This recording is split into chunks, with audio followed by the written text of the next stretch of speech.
नरेंद्र मोदी जी के नेतृत्व में जो केंद्र की सरकार ने 9 वर्ष अपने पूरे किए हैं, तो अपना लेखा जोखा कि इस 9 वर्ष में खास तौर से देश में क्या हुआ है और विशेष तौर से वाराणसी लोकसभा में जहां का प्रतिनिधित्व माननीय प्रधानमंत्री जी करते हैं, तो मेरे लिए बहुत आश्चर्यजनक किंतु सत्य आंकड़े हैं कि 17,832 करोड़ का काम पूरा हो चुका है और 12,475 करोड़ का काम पाइपलाइन में है। जबकि हम लोगों को जब जनता चुनती है तो प्रत्यक्ष रूप से 5 करोड़ प्रति वर्ष सांसद निधि की उम्मीद ही करती है। ऐसी प्रेस कॉन्फ्रेंस में हमारे जिलाध्यक्ष श्री हंसराज विश्वकर्मा जी, नरोत्तम राठी जी, विद्यासागर राय हमारे महानगर अध्यक्ष, मेरे मित्र सौरभ श्रीवास्तव, हम जिनके साथ मंत्री परिषद में रहे, डॉक्टर नीलकंठ जी, पूनम मौर्य जी, विधायक सुनील पटेल जी और सभी हमारे पत्रकार साथियों,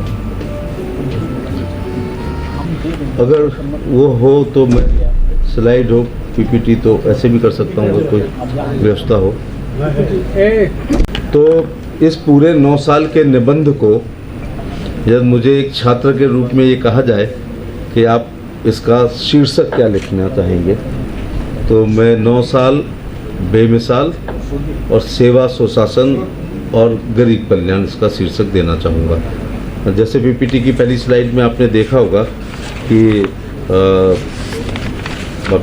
कि टीकाकरण अभियान हुआ जिसमें 220 करोड़ वैक्सीन मुफ्त में लगाई गई और स्वनिर्मित थी। मैं उस कमेटी का मेंबर था। अक्सर वैक्सीन बनाने की उम्र 8 से 12 साल होती है, लेकिन प्रधानमंत्री जी के नेतृत्व में उनके उत्साहवर्धन से, नॉलेज एक्सचेंज से हमारे वैज्ञानिकों ने उसे 8 महीने में बनाई और वो हमने केवल अपने देशवासियों को नहीं लगाई बल्कि अपने पड़ोसी देशियों को भी दी। मेरा थोड़ा अंदाज दूसरा होता है, वैसे तो ये स्लाइड का मैंने बात बता दी, लेकिन नीलकंठ जी मैं यूँ कहना चाहता हूँ, इस शताब्दी का अगर कोई सबसे बड़ा आविष्कार है तो वो वैक्सीन है, क्योंकि इस शताब्दी की सबसे बड़ी महामारी है। सुनते हैं कि समुद्र का मंथन में अमृत निकला होगा, लेकिन ये अमृत प्रधानमंत्री जी के नेतृत्व में वैज्ञानिकों ने निकाला है। लेकिन इस शताब्दी का सबसे बड़ा आविष्कार ये है, लेकिन इसी शताब्दी का सबसे घटिया बयान एक जिम्मेदार नेता ने दिया है, उसका नाम है अखिलेश यादव, जिन्होंने ये कहा था कि ये भाजपाई वैक्सीन है, मैं नहीं लगवाऊंगा। ऐसा कह करके उन्होंने अपने समर्थकों के द्वारा इससे डिले भी कराया और हमें मिशन में थोड़ी, क्योंकि नेतृत्व की नकल होती है। मोदी जी से पहले हाफ कुर्ता लोग नहीं पहनते थे, लोगों ने पहनना, जवाहर जैकेट बंद हो गई थी, मोदी जी ने रंगीन जैकेट शुरू की। अखिलेश यादव के भी कपड़ों की नकल, कुर्ता पजामा, काली जैकेट ही उसके समर्थक पहनते हैं, तो उन्होंने मना किया तो लोगों ने नहीं लगाई। तो ये मैं आज भी इस बात की भर्त्सना करता हूँ कि उन्होंने ये एक घटिया बयान दिया था और हमारे जो वैक्सीन मिशन को परेशान करने का काम किया था। तो घर मिला, मकान तो पहले से नीलकंठ जी मिल रहे हैं, इंदिरा आवास, लेकिन मोदी जी ने उस मकान को घर बनाया, क्योंकि घर तब बनता है जब मकान में शौचालय हो। और मुझे बहुत अच्छी तरह याद है, जब हम लोग मंत्री थे तो मैंने यहाँ पशुधन मेला लगाया था एनिमल हस्बेंड्री मंत्री के रूप में। उसमें प्रधानमंत्री जी आए थे, तो पहली बार उस शौचालय को इज्जत घर, वाराणसी की धरती थी सही, मोदी जी ने कहा, और मैं उसको इज्जत घर एक उपयुक्त शब्द है। तो अब कहने को तो मेरी बात पूरी हो गई कि 3.5 करोड़ शौचालय बनाए, लेकिन मैं उसको ऐसे डिस्क्राइब करना चाहूँगा, आवास, और 9 करोड़ के आसपास शौचालय, उसको ऐसे कि मकान में घर बनाया, फिर घर चलने के लिए 5 किलो गेहूँ और चावल निःशुल्क दिए, फिर उसमें कंडे से रोटी ना बने इसलिए एक गैस सिलेंडर भी दिया। फिर इस घर में निश्चित तौर से कोई वृद्ध अथवा विधवा अथवा दिव्यांग रह रहा होगा तो उसको 1000 रुपये पेंशन देने का भी काम किया। और यही लोग जब गरीब लोग रह रहे हैं तो इस मेज के बराबर है एक मतलब 5 मीटर भी ज़मीन एग्रीकल्चर होगी तो 2-2 करोड़ की 3 किस्तें भी उनको 12वीं किस्त उनके खाते में जा चुकी होगी। 2-2 हज़ार की 3 और कुल मिला के 12वीं किस्त। और इसका एक और बता दूं कि वहाँ से बटन प्रधानमंत्री दबाते हैं सीधे 2000 आते हैं, 1999 रुपये 99 पैसे नहीं आ सकते हैं। अब एडीओ, बीडीओ, सीडीओ, डीडीओ के हाथ में ये नहीं है कि कहीं से पैसे की कोई घपला कर सके। और पॉलिटिशियंस का भी, जब राजीव गांधी ने कहा कि मैंने 1 रुपया भेजता हूँ तो 15 पैसे पहुँचते हैं, जब मैं उनको इनोसेंट और इनकॉम्पिटेंट प्राइम मिनिस्टर कहता हूँ। इनोसेंट ये कि बेचारों ने कबूल कर लिया कि वो 85% की कट मनी होती है। जब देश के प्रधानमंत्री को पता ही चल गया कि 85% कमीशनबाजी होती है तो रोकेगा कौन, संयुक्त राष्ट्र संघ रोकेगा। तो मोदी जी ने शायद वहीं से प्रेरणा ली कि डीबीटी माने जनधन खाते में खोल दिया और पीछे से पूरे के पूरे पैसे भेजने का काम किया। तो ये 11 को ऐसे कहना चाहूँगा, मैं जब पुलिस में था तो बलात्कार की अगर 100 रिपोर्ट आती थी तो पढ़ते हुए हमेशा ये मजमून उसमें लिखा होता था, हमारी बहन पत्नी या जो भी है वो शौच के लिए गई तो बदमाशों ने पकड़ लिया, क्योंकि हमारी माँ दादी नानी सूर्योदय से पहले अंधेरे में और सूर्यास्त के बाद अंधेरे में जाती थी, बदमाश ने इसका लाभ उठाया। तो आज उस चीज़ में भी कमी आई है। और फिर शौचालय को तो मैं ऐसे डिस्क्राइब करूँगा कि इस देश के हर प्रधानमंत्री ने सड़क पर शौच करती हुई महिला को देखा ही नहीं, बल्कि नेहरू जी ने ज़्यादा देखा, क्योंकि उस समय हम ज़्यादा गरीब थे और ज़्यादा हेलीकॉप्टर नहीं थे तो कार से पीएम चलते थे, और उनकी कार की रोशनी से महिला खड़ी भी हुई होगी, क्योंकि मैं जिस गांव का रहने वाला हूँ, महिला शौच, हमारी माँ स्वयं, मेरी माँ दादी नानी शौच के लिए बाहर जाती थी, फिर कोई बड़ा बूढ़ा मोहल्ले का आ जाता था तो उठती थी, अथवा रोशनी में मोटरसाइकिल या कार की रोशनी में उठती थी। भारत में कहा जाता है खाना खाते हुए कोई लाट साहब आ जाए आपको नहीं उठना है। खाना खाते में उठते में क्या परेशानी है, आते थोड़े पलट जाएंगी, कपड़े थोड़े खराब हो जाएंगे। शौच करती हुई महिला अचानक उसको खड़ा होना पड़े, इससे बड़ा नारकी कोई दृश्य नहीं होता है। ये स्विच ऑन स्विच ऑफ थोड़े ना कि स्विच ऑन किया तो मोशन क्रिएट हो गया, स्विच ऑफ किया बंद। इस दर्द को प्रधानमंत्री जी ने समझा और ये इज्जतघर बनाने का काम किया। तो मेरा कहते हैं यूँ तो और भी सुखनवर हैं दुनिया में, कहते हैं गालिब का अंदाजे बया कुछ और है। तो मुझे गांव में मैं पैदा हुआ हूँ, इसलिए मैं हर चीज़ को महसूस कर रहा हूँ कि इससे पहले हमें क्या परेशानी होती थी। 12 करोड़ घरों तक नल से जल, वाराणसी के देहात में भी शुरू हो गया होगा, शहर में भी शुरू हो गया। अब आपने मेरा भार हल्का कर दिया स्वास्थ्य विभाग का। जब आप नल के द्वारा ट्रीटेड जल पिलाना शुरू कर देंगे तो लोग बीमार कम होंगे, क्योंकि मोस्टली बीमारियां दूषित जल से होती है। मैं और तो विश्वकर्मा जी, हम लोग तो उस पीढ़ी के हैं जब हम लोग कुएं से पानी पीते थे, तो कुआं खुला हुआ होता था, पत्ती वत्ती बिगड़ती थी। खैर मुझे याद आता हम लोग लाल पोटेशियम परमैंगनेट डाल करके हैंड पंप, तो जो भी अंडरग्राउंड वाटर है what ever it may be, उसमें जो भी आर्सेनिक या फ्लोराइड का जो भी हो एज इट इज पीते थे। क्या भगवान पूरे देश का पानी अच्छा निर्मल जमीन के नीचे करता है? नहीं। अब नल के द्वारा जल ओवरहेड टैंक द्वारा फिटकरी विटकरी डाल के ड्रिंकिंग वाटर बनाया जाएगा, जिससे आप पी सकते हैं। मैं समझता हूँ कि आज़ादी के बाद ये बड़ा काम है, क्योंकि मैं बचपन से सुनता हूँ कि तीसरा विश्व युद्ध पानी पे होगा।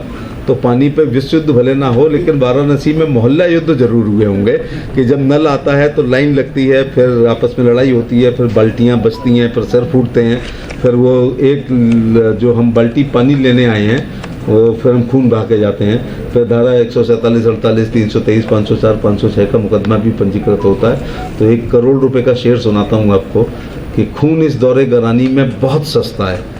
रात फिर गांव में कत्ल हुआ पानी पर। माने आज की महंगाई में खून सस्ता है, पानी महंगा है, क्योंकि कत्ल होते थे। मेरे ख्याल से ये मोहल्ला युद्ध मोदी जी ने नल के द्वारा जल करके जल जीवन मिशन में समाप्त करने का प्रयास किया है। धुआं हटा, सेहत सुधरी, कठिनाई घटी, वक्त बचा, 9.6 करोड़ परिवारों को मुफ्त गैस कनेक्शन। मुझे याद आ रहा है जैसे ही घर में खाना बनना शुरू होता था, हम पुरुष लोग घर बाहर छोड़ जाते थे धुएं की वजह से। और जब प्रधानमंत्री जी ने सोचा, मैं एक बहुत मजेदार किस्सा सुनाऊं अगर आपके पास समय हो। मैं जब पुलिस में था तो मैं घर पे छुट्टी पे गया, हमारा पूरा परिवार दिवाली पे इकट्ठा होता है, आज भी इकट्ठा होता है। तो मैंने माँ को रात में 5 बार उठ के चूल्हा जलाते हुए दूध गर्म करते देखा बच्चों के लिए। सुबह मैंने कहा माँ आप तो सोई नहीं क्योंकि आप 5 बार उठी हैं। तो उन्होंने कहा ना तो थर्मस है और ना घर में गैस है। तो मैं छुट्टी से वापस गया तो मैं गैस एजेंसी पे गया, उससे कहा मुझे गैस चाहिए। तो उसने कहा फॉर्म भर दो। मैंने कहा कब आऊँ मैडम? तो कहा 5 साल बाद पूछने आना। सच बात है, 1985 की बात है। तो मैंने अपनी वर्दी पहन के गया था, जरा कंधे वंधे देखे कि कोई असर नहीं पड़ रहा है। तो मैंने कहा मैडम आपसे चाहिए। तो उन्होंने कहा इतनी जल्दी है तो ब्रह्मदत्त जी से लिखवा के लाओ। ब्रह्मदत्त माने पेट्रोलियम मिनिस्टर। तो मैंने कहा नहीं मेरी हैसियत ऐसी नहीं है। ये अलग बात है कि मैं उसके कुछ साल बाद एमपी बन गया और हमको 160 कूपन मिलते थे, सांसद को देता था। आप मेरा पार्लियामेंट का एक भाषण सुनो कि मेरी ही पार्टी के बगल में एक एमपी थे बलराम सिंह यादव, मेरा भतीजा वहाँ रहता है।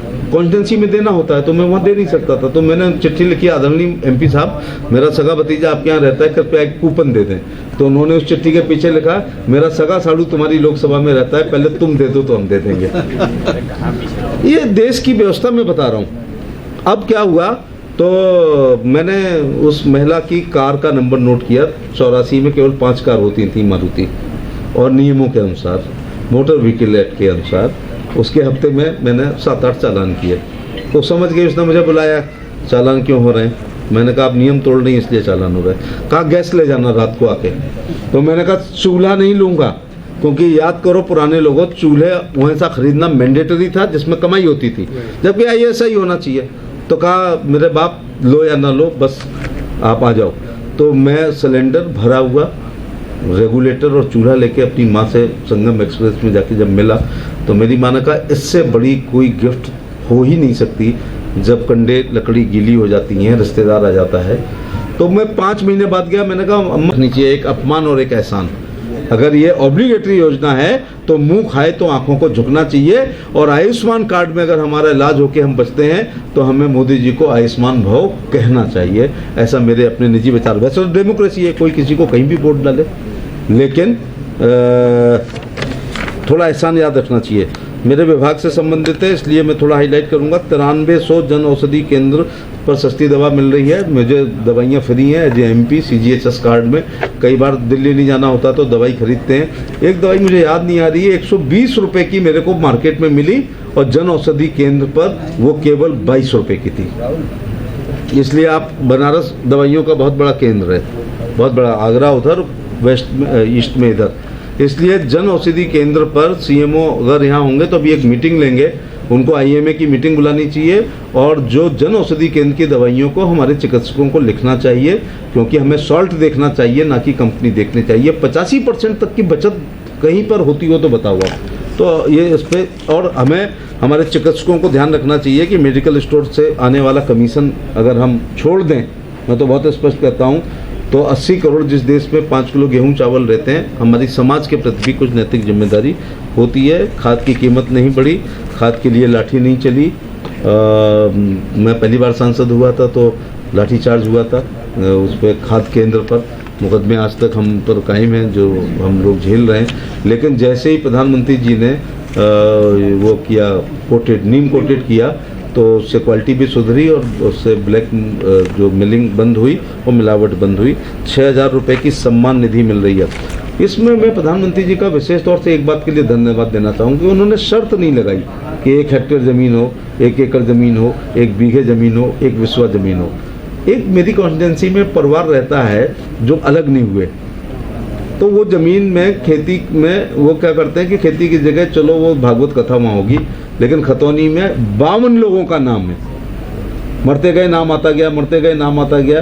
तो 3 भाई, फिर उनके 6 लड़के, फिर उनके 4, 52 लोग 2-2 हज़ार रुपये की किस्तें ले रहे हैं। सिलेंडर रेल से जाता हुआ, इटावा जाता हुआ, आई बिलोंग टू इटावा। तो उन्होंने कहा नहीं बेटा, अभी तक मैं अमृत की तरह खर्च कर रही हूँ, बहुत रिश्तेदार क्या नहीं। अब मैं आखिरी लाइन कहता हूँ, जो 3 पुलिस अफसर की माँ और 1 पुलिस अफसर की पत्नी को ये सबसे बड़ी गिफ्ट लगी थी, अंतिम आदिवासी महिला को मोदी जी ने गैस सिलेंडर देने का काम किया है, इसलिए ये महत्वपूर्ण है। अब फुकनी घर से गायब हो गई या नहीं हो गई? 5 किलो गेहूं और चावल निःशुल्क कहो सो मुफ्त कहना ठीक नहीं है, वो मिल रहा है। भूख से कोई मरा क्या देश में? नील रतन जी, जब मैं पहली बार MP हुआ था तो काला हाड़ी में भूख से लोग मरते थे, भूख से। तो एक रिपोर्ट आई, आपके अखबार की एक रिपोर्ट आई कि भूख से मृत्यु हुई है, तो पार्लियामेंट की कमेटी गई। I was the member of that committee. तो कांग्रेस की सरकार थी उड़ीसा में, काला हाड़ी। तो उन्होंने कहा नहीं साहब, हमारे भूख से नहीं मरा, बीमारी से मरा। तो मैंने कहा कोई बात नहीं, पोस्टमार्टम कराई देते हैं। पोस्टमार्टम में कॉज ऑफ डेथ आ जाएगी। बड़ी आंतों में नमक, अन्न नहीं होगा तो पकड़े जाओगे, और बीमारी है तो पकड़े जाओगे। एक दाना नहीं था 72 घंटे से उसके पेट में, कई दिन से नहीं था, क्योंकि उसमें पचा हुआ और अपचा दोना जब बिसरा होता है। तो मेरा कहने का मतलब है, पेंडेमिक काल में भी मोदी जी के ज़माने में कोई भी भूख से नहीं मरा, ये बहुत अच्छी बात है। और मैं एक 32 घर के मकान से आता हूँ, बहुत छोटा सा गांव है, मनरेगा के यहाँ भी शायद 9-10 करोड़ मजदूर होंगे। अगर वो बीमार हो जाएं और उनको वायरल हो जाए और डॉक्टर कहेगा मेडिकल के अनुसार कि 5 दिन का एंटीबायोटिक चलेगा, क्या वो ऑगमेंटन खा सकता है 45 रुपए की विद सिटीजन? तो वो क्या करता है, डॉक्टर साहब भाड़ में जाए आपका मेडिकल साइंस, ये 35 रुपए में जितनी दवाई आती हो दो। तो वो नीली पीली गोलियां बिना रेपर के, बिना मल्टीनेशन के कागज में लपेट के देता है। हम सबको मरना है, लेकिन अब इलाज के अभाव में मोदी कार्यकाल में देश में कोई नहीं मरेगा, क्योंकि 5 लाख रुपए प्रति व्यक्ति प्रति साल आयुष्मान कार्ड में लोगों का इलाज हुआ करेगा। मैं इस शताब्दी की बड़ी योजनाओं में इसको मानता हूँ, क्योंकि जब मैं चुनाव में गया तो मैंने एक से कहा कि वोट देना, बोला बेटा चिंता मत करो, किडनी ट्रांसप्लांट हुई है, 4.5 लाख मोदी ने मेरी जान बचाई है, कोई गाड़ी को घुसने नहीं दूंगा अपने मोहल्ले में। ये प्रत्यक्ष प्रमाण, क्योंकि मेरी जान।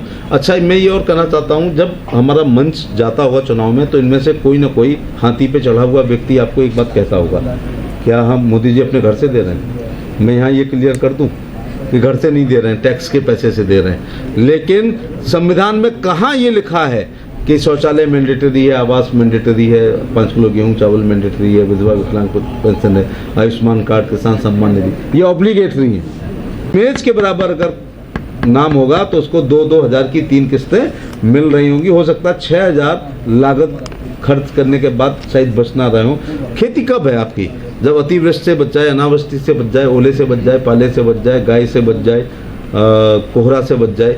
लेकिन ये 6,000 आपके पक्के हैं, तो ये बड़ा काम। और ये देश, याद रखना, किसानों का देश है।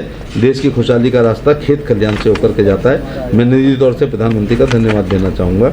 और मैं जब हॉस्टल में पढ़ता था, MSc कर रहा था, मेरी खाना बनाने वाली ब्राह्मण समाज की मिश्राइन थी। मुझे बड़ा दुख होता था कि इनके बच्चे की मेरिट बहुत ऊपर जाएगी और मेरी मेरिट कम जाएगी। तो वो क्या गलती है अगर गरीब घर में सवर्ण पैदा हुआ है? प्रधानमंत्री जी का धन्यवाद देना चाहूँगा कि 10% EWS का आरक्षण करके हमारे गरीब सवर्णों के लिए भी उन्होंने नौकरियों के दरवाजे खोलने का काम किया। बैकवर्ड कमीशन को संवैधानिक दर्जा बहुत बड़ा काम है, क्योंकि जो SC कमीशन था वो बहुत पावरफुल था। क्यों पावरफुल था? उसका अध्यक्ष पावरफुल नहीं था, वो पावरफुल था क्योंकि संवैधानिक दर्जा था। और हमारा बैकवर्ड कमीशन को संवैधानिक दर्जा नहीं था। वो मैं उसको अपनी भाषा में कहता हूँ दंतहीन और शक्तिहीन था। क्या प्रजापति समाज की लड़की मिट्टी के बर्तन बनाने के लिए मिट्टी लेती है, क्या उससे एट्रोसिटी नहीं होती है? लेकिन नहीं, कोई मुकदमा वो नहीं हो सकता था।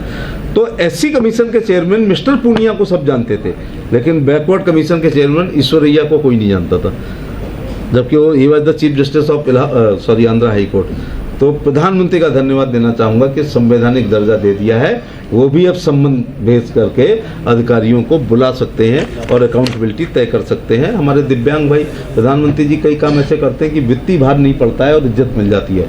जैसे विकलांग को दिव्यांग कह दिया, उसमें वित्तीय भार नहीं पड़ा। तो 7 कैटेगरी पहले थी, उसको बढ़ा के 21 कैटेगरी कर उनको ज़्यादा ज़्यादा लाभ दिलाने का काम भी प्रधानमंत्री कर रहे हैं। देखो, एक आंकड़ा तो सीधे मानना पड़ेगा, सूचना के अधिकार में पूछ लो, 2014 तक इस देश में 74 एयरपोर्ट थे, इसको 63 बनाम 66 इसी लाइन में बोलते हैं। अच्छा, तो मैं पानी वाले पे आ जाऊँ, नल के द्वारा जल पे। फिर नल के द्वारा जल, जो अंडरग्राउंड वाटर इतना खराब था कि मेरी लोकसभा में एरई, रजापुर, कुतुबपुर, नगलापार, चलासनी, रामगढ़, उमरगढ़, कैलाशपुर, बाघई, मिलक, गोथुआ, चुरथरा, खटौटा, हिनौना, नगला रूपी, निगो, नगला रामजीत और गोठा, जरोटा, जटौरा, अरतौनी, गुखरौली, गैचौली, नेरा, सेहत, बादामगढ़ी, फूलपुर, माधव, नगलापेट, गढ़ी, खांडा, हिता का नगला में दूषित जल था।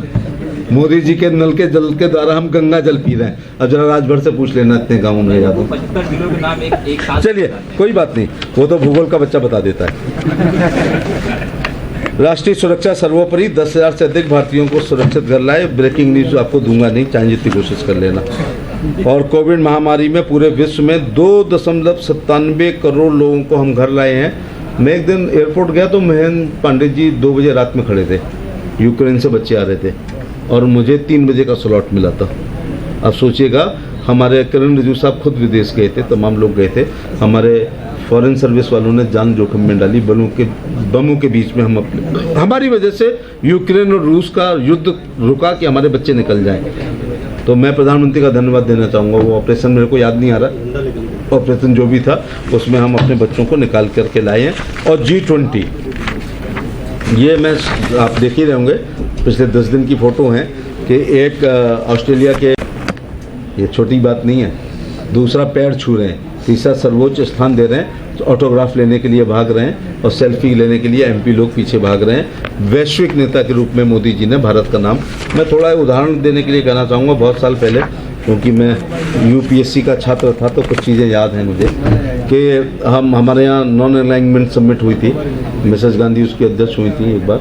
मुझे आज भी याद है Kenneth Kaunda, Robert Mugabe, Yasser Arafat, Julius Nyerere, ये सब लोग भारत आए थे, मुझे याद है। तो जब G20 में बनारस हुई होगी कुछ ना कुछ, हाँ, तो क्या शहर और ठीक किया गया होगा, MOU हुए हो रहे होंगे, लोग आएंगे, फिर हमारे घाट देखेंगे, फिर फेसबुक पे डालेंगे, तो उनका रिश्तेदार बनारस आएगा, हमारे टूरिज्म को बढ़ा होगा, फिर हम मिलेट्स खिलाएंगे उनको, फिर हम यहाँ की सभ्यता, संस्कृति, धर्म, अध्यात्म की बातें करेंगे, उसको वो फेसबुक पे डालेंगे।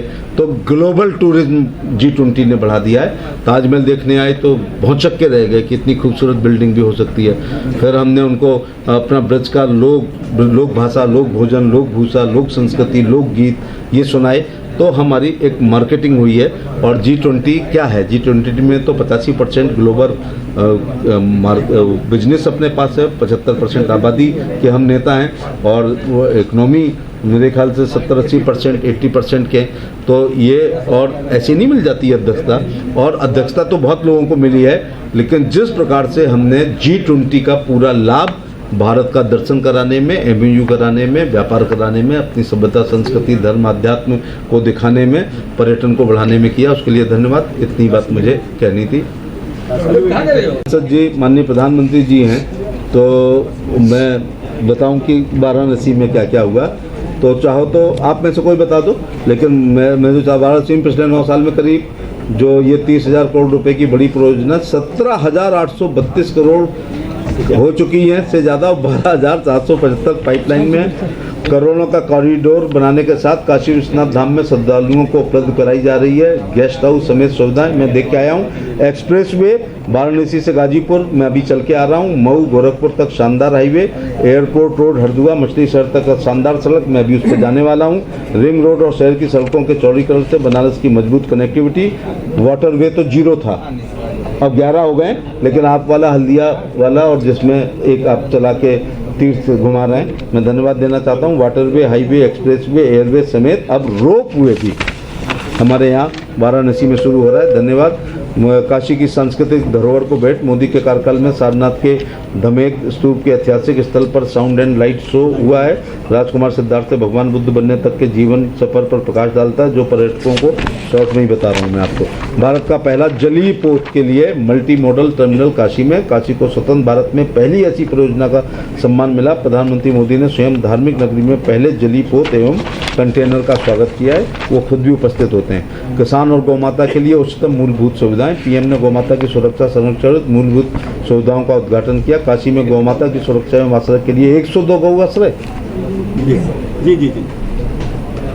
अच्छा, 102 तो मैं मिनिस्टर था, अब जिले को 2 दे रहे थे, आपको 102। बड़ी बात है, बड़ी बात है, वेरी नाइस। आश्रय केंद्र खोले। इसके अलावा यहाँ के किसानों के लिए 100 मीट्रिक टन क्षमता वाला कृषि उत्पाद गोदाम, बहुप्रयोजक बीज भंडार, कृषि उत्पाद के लिए निर्यात को सहायता देना, किसानों को आमदनी बढ़ाने के लिए आम एवं सब्जी के लिए इंटीग्रेटेड पैक हाउस का उद्घाटन। और वो आपने एक भवन बनाया, वो है इसमें जिसमें हम लोग सम्मेलन करते हैं, रुद्राक्ष। विश्वनाथ से महाकाल तक की यात्रा हुई सुगम। वाराणसी से आरंभ होने वाली उज्जैन एवं ओंकारेश्वर से जुड़ने वाली काशी महाकाल एक्सप्रेस, तो 3 ज्योतिर्लिंग तो आपने इकट्ठे कर ही दिए। ये IRCTC द्वारा की गई ये तीसरी कॉर्पोरेट रेल सेवा, जो सभी आधुनिक सेवा और उपलब्ध से सुसज्जित है। वहीं सुगम यात्रा के लिए वातानुकूलित रेल, मॉड्यूलर बायो टॉयलेट, धुआं एवं अग्नि संशोधन। काशी में विश्व का पहला डीजल से इलेक्ट्रिक लोकोमोटिव, मोदी जी ने यहाँ देश की सबसे तेज चलने वाली ट्रेन वंदे भारत एक्सप्रेस शुरू किया। इसके अलावा टूंडला रुकवा दो, जरा सिफारिश कर दो। टूंडला का स्टॉपेज का मतलब है आगरा को स्टॉपेज, तो वंदे भारत में एक भी सीट खाली नहीं रहेगी। इसके अलावा वाराणसी दिल्ली के बीच महामना एक्सप्रेस और कैंट व मंडुआ धी स्टेशन का सौंदर्यीकरण थी। और 9 साल में 69,663 नई कर दी गई। मैं तो निजी धन्यवाद देना चाहूँगा। देश इसलिए नहीं जाना जाता है कि यूरेनियम, पोटेशियम, सोडियम कितना है। देश जाना जाता है आप पे एम्स कितनी है, आप पे विश्वविद्यालय वर्ल्ड क्लास के कितने हैं, आप पे IIM कितने हैं, आप पे IIT कितने हैं। तो IIM 2014 तक 13 थे, 9 साल में 7 नए हो गए। यूनिवर्सिटी 14 तक 723 थी, 9 साल में 390 हो गई हैं। नैनो यूरिया प्लांट से काफ़ी फ़ायदा हुआ है। प्रोजेक्ट हमेशा कांग्रेस के ज़माने में ओवर रिवाइज बनता था।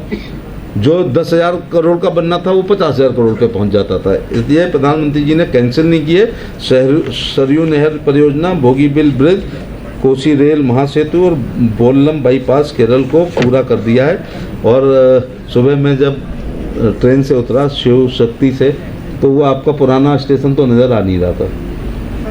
मैं अभी 26 साल से MP हूँ, आज तो हूँ नहीं। बाबा के दर्शन करने आता था तो कूड़े के ढेर को आज कितना अच्छा कर दिया है। तो प्रत्यक्षम किम प्रमाणम।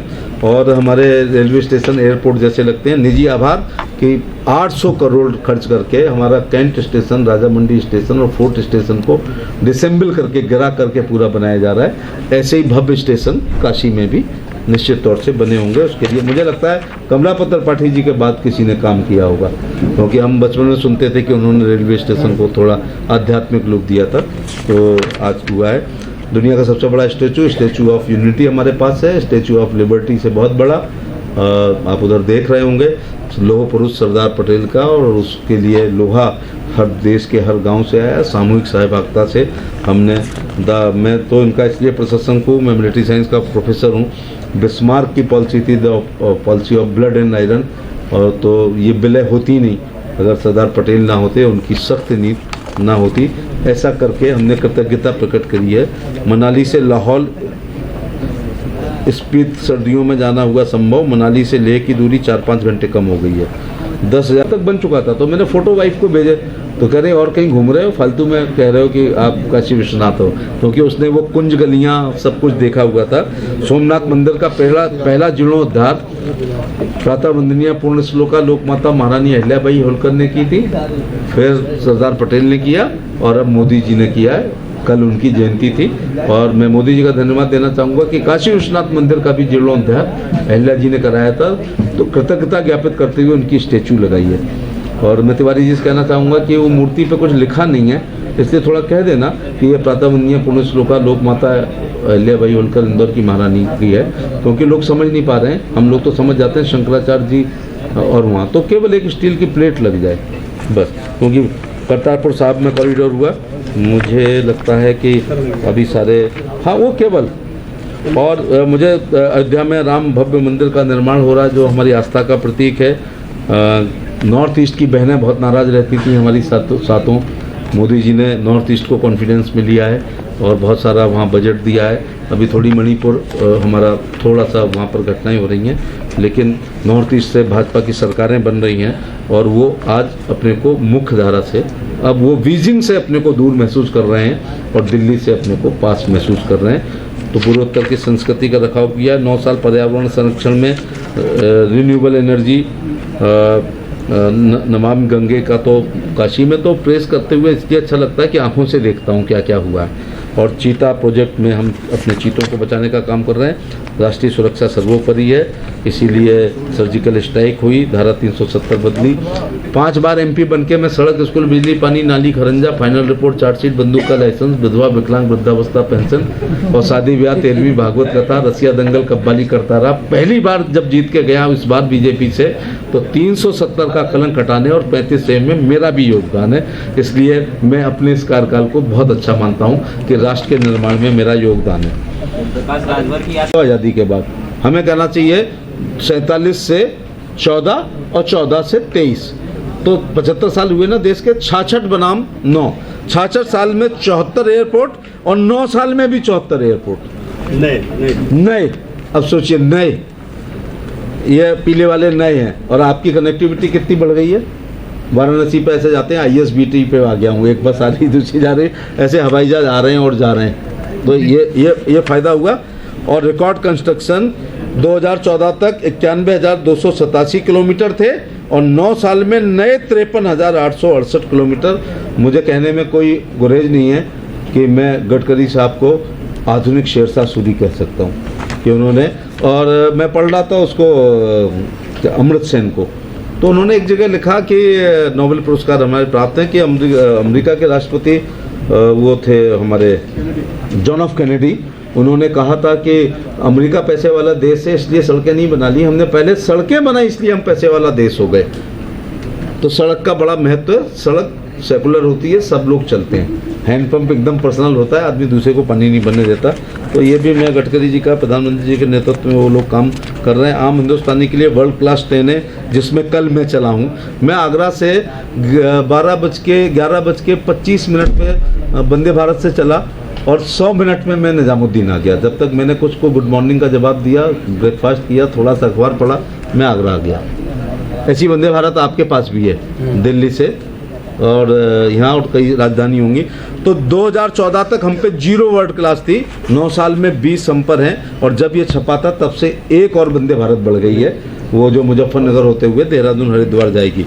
मिडिल क्लास को सस्ता सुपर फास्ट परिवहन, मेट्रो 5, ये मेट्रो नया शब्द नहीं है, 1972 में मैं कलकत्ते में मेट्रो में चला था, इसका मतलब पहले की है।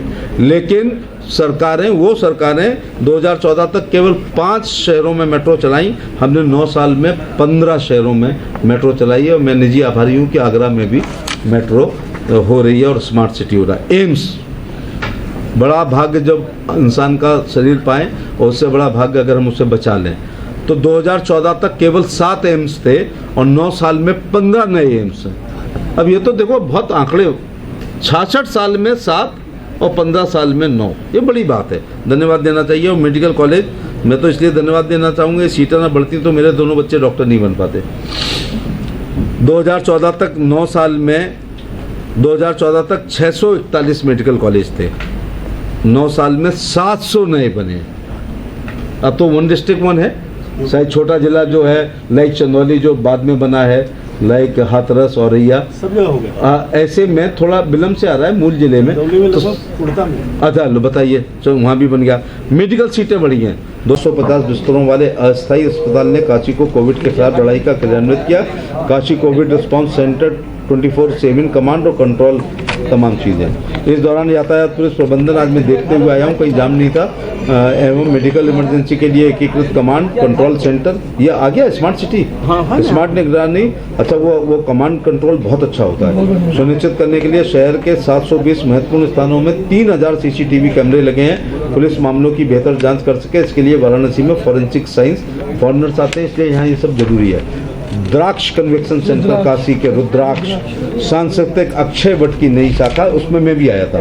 काशी की परंपरा के प्रतीक हेतु रुद्राक्ष कन्वेंशन सेंटर के बहाने पर 108 रुद्राक्ष के साथ शिवलिंग की तरह डिजाइन बनाई गई है। 100 लोगों की क्षमता वाले बैठक कक्ष में 2 कमरों में 50 ऐसा करके भारत की सभ्यता, संस्कृति, धर्म, आध्यात्म और काशी की जो सबसे पुरानी भगवान शिव की बस्ती है, रुद्राक्ष नाम रख करके और उसका डिजाइन करके ये बहुत अच्छा काम किया है। ग्रामीण लिंक रोड के पुनर्निर्माण के लिए 119 करोड़ रुपए की परियोजना। पर्यटन को बढ़ावा देने के लिए लहर तारा चौका घाट, फ्लाईओवर के नीचे ओपन कैफे व फूड कोर्ट, रोपवे सुविधा, रामनगर घाट, क्रूज विकसित, 48 घाटों पर साइनेज। अटल टनल है ना इसका नाम, अटल टनल बना, इसको बनाने वाले आगरा के एक इंजीनियर हैं। PM गतिशील के साथ भारत के भव्य इंफ्रास्ट्रक्चर का प्लान किया गया है। डिजिटल क्रांति इतनी हो गई है कि भाई डिजिटल क्रांति और इकोनॉमी, हाँ दूसरे नंबर पे आ गए। सब्जी वाले के पास भी अब आज है, और मेरे ख्याल से पेपरलेस करेंसी बहुत जल्दी हमारे देश में होगी। आत्मनिर्भर भारत, 5G टेक्नोलॉजी खुद बनाते हैं, सस्ते इंटरनेट से गरीब को सशक्त कराते हैं, मोबाइल मैन्युफैक्चरिंग में दुनिया के को पीछे छोड़ देते हैं, डिजिटल लेन देन से छोटे व्यापारी। मैं 98 में जब MP हुआ तो फिनलैंड का दौरा हुआ, तो वहाँ के राष्ट्रपति और प्रधानमंत्री से मिले, तो उन्होंने कहा कि हमारी रोटी तो आपकी वजह से चल रही है। उन्होंने सर आप तो पैसे वाले, बोले नहीं, जब से भारत के लोगों ने नोकिया खरीदना शुरू किया है और वो देख रहे हैं कि हर तीसरे आदमी पे नोकिया होता था, पैसे वालों पे वो ब्लैकबेरी और नोकिया हम लोगों पे। तो मैंने कहा आप बनाते हैं? बोले हैं। बोले आपके हर तीसरे भारतीय पे है। तो मैंने पूछा नोकिया है क्या? तो बोले एक विलुप्त होता हुआ जानवर है, उसकी मेमोरी में। आज नोकिया गायब है, हमारे बने हुए मोबाइल को फिनलैंड इस्तेमाल कर रहा है। ये हमारी बड़ी 9 साल की प्रोग्रेस है। निर्यात रिकॉर्ड हुए हैं, तेज़ी से बढ़ती अर्थव्यवस्था है, 5 लाख ट्रिलियन अमरीकी, यही है ना ब्रदर? US डॉलर इकोनॉमी को हम पा चुके हैं, 10 की तरफ हम चल चुके हैं। ग्लोबल इनोवेशन इंडेक्स में भारत 2014 में 83वें नंबर पे था, आधी जंप मार दी है। 22 में हम 46वें पे आ गए। यूनिकॉर्न 2014 में 4, 22 में 100+। भारत की अर्थव्यवस्था 14 में 10वें नंबर पे, अचानक हम मोदी जी के नेतृत्व में 5वें नंबर पे आ गए हैं। ईज ऑफ डूइंग बिजनेस में हम 142 नंबर पे थे, आजकल हम 63 नंबर पे हैं। 2014 से पहले 12वें स्थान पर मैन्युफैक्चरिंग मोबाइल में थे, दूसरे स्थान पर आ गए। ये तो कमाल का काम किया है। 2022 में हम सुनते थे कि बचपन में जो जापान के बच्चे और स्विट्जरलैंड के घड़ी बनाते हैं, ऐसा हम बचपन में सुनते थे है कि घड़ी चलते थे, तो हम भी चलते मोबाइल बना देते हैं। और दुनिया के हम नंबर 2 पे हैं, दुनिया छोटी नहीं है। ऑटोमोबाइल में हम 7वें स्थान की जगह 3रे स्थान पर आ गए। नई युवा शक्ति को यूनिकॉर्न 100+, स्टार्टअप 1 लाख और 4 दशक बाद नेशनल एजुकेशन पॉलिसी बहुत देर से आई लेकिन दुरुस्त आई, जॉब ओरिएंटेड है, मैं इसका स्वागत करता हूँ। विरासत भी विकास में बुद्धि सर्किट में होके आया कुशीनगर, अभी कुशीनगर महोत्सव का महाकाल कॉरिडोर जब मैं गया तो अंतर, आप नहीं अंतर महसूस कर रहे हैं, आपने बनते हुए देखा। कोई काशी विश्वनाथ के कॉरिडोर को बिफोर देखता और अब आता तब वो अंतर महसूस करता। उज्जैन महाकाल बिफोर जाता। अचानक भरे हैं भारत में, तो क्या ये वैक्सीन का डिसइफेक्ट है क्या?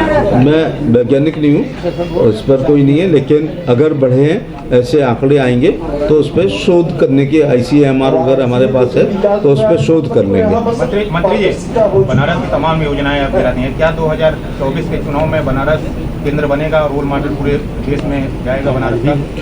आज भी ये एक्चुअली क्या है, जो गुजरात मॉडल था, जब 2014 में मोदी जी प्रधानमंत्री के कैंडिडेट तय किए गए, तब तक उनका गुजरात के अलावा शेष भारत के लिए निजी विकास नहीं था।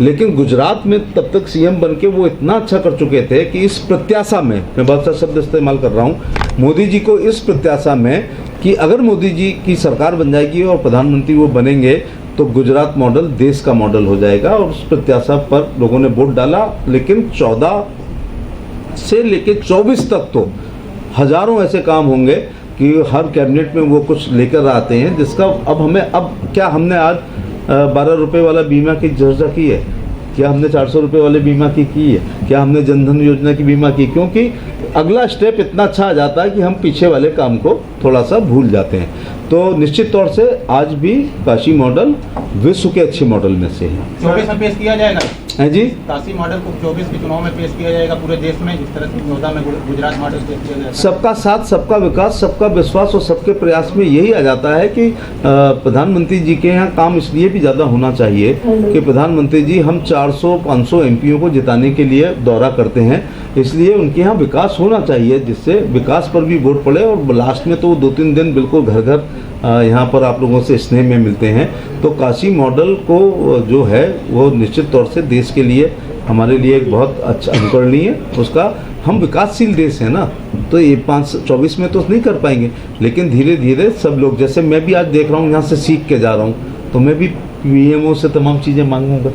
सर, जिस तरह से बनारस में जैसे आपने बताया जन आरोग्य केंद्र में दवाइयाँ मिल रही हैं, तो अभी बनारस के जो प्रमुख समाचार पत्रों में छपा था कि यहाँ पे 35% की जो दवाइयाँ हैं वो जन आरोग्य केंद्र में नहीं मिल रही हैं, जो यहाँ पे जेनरिक की दवाइयाँ मिल रही हैं। जी, सही बात है। इस पे आपकी तरफ से क्या कार्रवाई? मेरी तरफ से यही कार्रवाई होगी कि जाति में समीक्षा करूंगा और बनारस का रिव्यू अलग से कर लूँगा कि जन औषधि केंद्र पर जेनरिक दवाइयाँ क्यों नहीं हैं, लेकिन 70-80% तक का फायदा होता है। दवाई तो मिलेगी तब तो 70-80% मिलेगा। और कोई अगर वंचित रह जाता है तो CMO आगरा को, वाराणसी को मैं आज ही कह के जाऊँगा कि कैंप लगा करके इस काम को करें। मंत्री जी, मैं अशोक सिंह, दैनिक जागरण से। बोलिए अशोक जी। आपने 17,000 करोड़ की योजना पूरी कर ली है और 12,000 पाइपलाइन में है। मोदी जी निश्चित रूप से बनारस को बहुत कुछ दिए हैं, लेकिन जिस पर पैसे की बंदरबाट यहाँ है उसको कोई देखने वाला नहीं है। आप सर्किट हाउस के बाहर चले जाइए, पिछले 2 महीने में डिवाइडर 4 बार तोड़ करके बना है, नाली 3 बार तोड़ करके बनी है 2 महीने में। सर्किट हाउस की जो बाउंड्री है उसको जो है 2 बार पेंटिंग की जा चुकी है। इस पैसे का बंदर बांट हो रहा है, कोई मशीनरी है जो इसको देखने वाली है? देश के ऐसे ही परियोजनाएं जो बनारस के लिए बहुत ही जरूरी हैं, उसका कोई देखने वाला नहीं है और वो लटकी हुई है, भटकी हुई है। नहीं, आप ऐसे नहीं कह सकते, कोई देखने वाला नहीं है। कोई देश ऐसे थोड़े चल रहा है। हमारे पास केंद्र सरकार की योजना को मॉनिटर करने के लिए केंद्र सरकार के नहीं, मैं दूर जा भी नहीं रहा हूँ। राज्य सरकार के अधिकारी, केंद्र के अधिकारी, हमारी लोकल सरकार में नगर निगम की, और जब भी किसी को कोई दिक्कत हो प्रधानमंत्री पोर्टल पर आप लिखें और एफिडेविट के साथ जब भी शिकायत होगी 100% जांच होगी और दोषी सजा पाएंगे। पहलवानों के धरने को लेकर आज खाप पंचायत का आयोजन किया गया है। पहलवान इस देश का गौरव है, खासतौर से बेटियां, इसमें कोई दो राय नहीं है। अदालत के कहने पर अगर FIR हुई है तो मैं पुलिस में 10 साल गुजारा हूँ, एक आध दिन नहीं गुजारा हूँ। FIR से कोई अभियुक्त नहीं होता है, लेकिन अगर IO जांच के दौरान कोई एविडेंस पाते हैं, नकल चेक, नकल रपट, बयानबाजी, निरीक्षण घटना स्थल, कभी फुटप्रिंट, फिंगरप्रिंट, DNA आदि, इन सब की चीज़ों के एविडेंस के आधार पर यह चार्जशीट देने लायक केस होता है तो जरूर दी जाती है। और अदालत जब इस लायक समझती है कि कॉग्निजेंस ले तो कॉग्निजेंस लेता। भारत की जुडिशरी स्वतंत्र एवं निष्पक्ष है। मंत्री जी, एक सवाल है, आपके इस विभाग का सवाल है। राहुल गांधी आजकल अमेरिका के दौरे पे हैं। मोदी जी भगवान को समझा सकते हैं। अगर इतनी बड़ी क्षमता वो मानते हैं तो धन्यवाद उनका। कन्विंस पावर अगर मोदी जी में इतनी है, लेकिन मोदी जी जो बोलते हैं वो रिलीवेंट बोलते हैं। राहुल गांधी जब मुंह खोलते हैं तो देश को खतरे में डाल देते हैं, मजाक उड़वाते हैं, अपने को पप्पू कहलवाते हैं। तो कहने का मतलब है तो कह ही रहे हैं कि उनका फोन टैप हो रहा है। अब ये तो बेकार की बातें हैं सब। अमेठी की महान जनता ने राहुल गांधी को जब गंभीरता से ना लेते हुए अपने चुने हुए बैटलफील्ड पर हरा दिया है, इसलिए दुनिया के लोग राहुल गांधी को जरा भी गंभीर नहीं मानते हैं। सर, जिस तरह से आयुष्मान कार्ड है उस तरह से CGSS वाला जो कार्ड है, क्या वो सभी हॉस्पिटल के लिए होगा? वो अभी भी सेलेक्टेड हॉस्पिटल के लिए? निश्चित तौर से हमारे सिविल नागरिकों के लिए अलग है, CGHS अस्पताल अलग है, और सेंट्रल गवर्नमेंट हेल्थ सर्विस में वहाँ मोस्टली सीनियर सिटीजन आते हैं, जो रिटायरमेंट के लोग होते हैं या उनके स्पाउस आते हैं, तो उनकी अपनी डिस्पेंसरी है, लेकिन वहाँ पर सभी सुविधाएं। और अगर वहाँ कोई दिक्कत आएगी तो वो रेफर कर सकते हैं देश के किसी भी अस्पताल के लिए। भाजपा ने आंतरिक सर्वे कराया है। बहुत अच्छा सवाल है। पीछे से मंत्री जी, प्रिंट मीडिया के लोग भी कुछ सवाल हाँ, नहीं, मैं नीतीश जी पे आ रहा हूँ। उनका ना तो कोई यहाँ एडमायरर है ना कोई वोटर है। मैं जब 22 के चुनाव में यहाँ पर अपना करहल लड़के आया था तो गंगा घाट पर मैंने ममता बनर्जी को नीचे आरती करते सुनते हुए देखा, क्योंकि एक राज्य के यहाँ लोग ज़्यादा रहते हैं। वो सीट भी हमने जीती, वो भी जीती। आप वाली तो है, हाँ वही आप वाली सीट तो है। तो ममता बनर्जी आई तो भी क्या, वो तो उनके यहाँ कोई एडमायरर है ना वोटर है। कहीं का ईंट कहीं का रोड़ा, भानुमति ने कुनबा जोड़ा। उत्तर प्रदेश में ये लोग गठबंधन तो चल ही नहीं पाएंगे। अच्छा, आपकी सीट है, सॉरी आपकी सीट थी, वो हमारे बंगाली भाइयों की बहु। मायावती मुफ्त वाली सियासत पर पलटवार कर रही है। किस पे? राजस्थान सरकार ने मुफ्त की रोटी बांटने का किया। सवाल पीछे से ले लीजिए। देने का वादा किया है 500 में सिगरेट। तुष्टीकरण की राजनीति मोदी जी नहीं कर रहे हैं। राष्ट्र निर्माण के लिए हम लोग अपना घोषणा पत्र जारी करेंगे, लेकिन इस प्रकार के तुष्टीकरण से वोट लेने का प्रयास नहीं करेंगे। प्रिंट मीडिया बंधु बताएं। जिस आप विपक्षी गठबंधन की बात कर रहे हैं, आपके जन्म से पहले 1977 में मर्जर हुआ था। मेरे ख्याल से 77 की बात की आप होंगे। अच्छा, मुझे पढ़ने का शौक बहुत है। 77 में पैक्ट नहीं हुआ था, मर्जर हुआ था। पंडित दीनदयाल उपाध्याय और श्यामा प्रसाद मुखर्जी ने जिस जनसंघ को बनाया था वो दीपक बुझा दिया गया था इंदिरा गांधी की आपातकाल और जेल की वजह से। जनता पार्टी बनी थी, चंद्रशेखर जी इसके राष्ट्रीय अध्यक्ष हुए थे। और मालूम है उसका रिजल्ट क्या आया था? इंदिरा गांधी भी हार गई थी और संजय गांधी भी हार गए थे। राजनाथ सिंह ने इंदिरा गांधी को हराया था और रविंद्र सिंह ने संजय गांधी को हराया था। लेकिन बेमेल विवाह जब होता है तो हनीमून नहीं मना पाता है। 2 प्रधानमंत्रियों के साथ, मुरारजी भाई फिर चरण सिंह, लेकिन दोनों मिला के 27 महीने। फिर सेंट्रल लेवल पर एक गठबंधन हुआ 1989 में। VP सिंह साहब, जनता दल बना था ना, जनता दल बना था, हरा झंडा हो गया था, नया झंडा, नई पार्टी, नया राष्ट्रीय अध्यक्ष, नया चिन्ह, चक्र था जो तो मुझे जहाँ तक। लेकिन VP सिंह साहब और चंद्रशेखर साहब मिलकर के 16 महीने।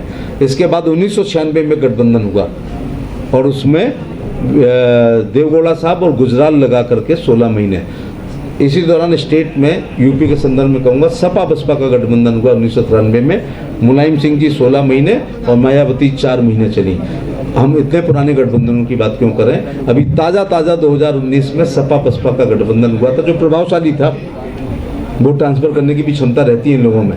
लेकिन इसके बावजूद उस गठबंधन में जब बहन जी ने कम से कम सैफई परिवार को फिरोजाबाद में 1 से 1.5 लाख वोट ट्रांसफर किया, सैफई परिवार को बदायूं में 1 से 1.5 लाख ट्रांसफर किया और कन्नौज में किया। मुझे दुख के साथ कहना पड़ रहा है कि अपनी चुने हुए 5 पानीपत के मैदानों में एक डिम्पल यादव लड़ी कन्नौज, वो हार गई गठबंधन में, और एक लड़े बदायूं, वो हार गए, और एक लड़े फिरोजाबाद, वो हार गए। केवल पिता और पुत्र अपनी जान बचा पाए, लेकिन पुत्र द्वारा जीती हुई सीट आजमगढ़ को हमने वापस ले लिया। इसलिए गठबंधन से केंद्र सरकार की लोक कल्याणकारी योजनाएं, मोदी जी का व्यक्तित्व और राज्य सरकार की योजनाएं, राज्य का लॉ एंड ऑर्डर, अगर चरखे से क्रांति आई तो बुलडोजर से शांति आई।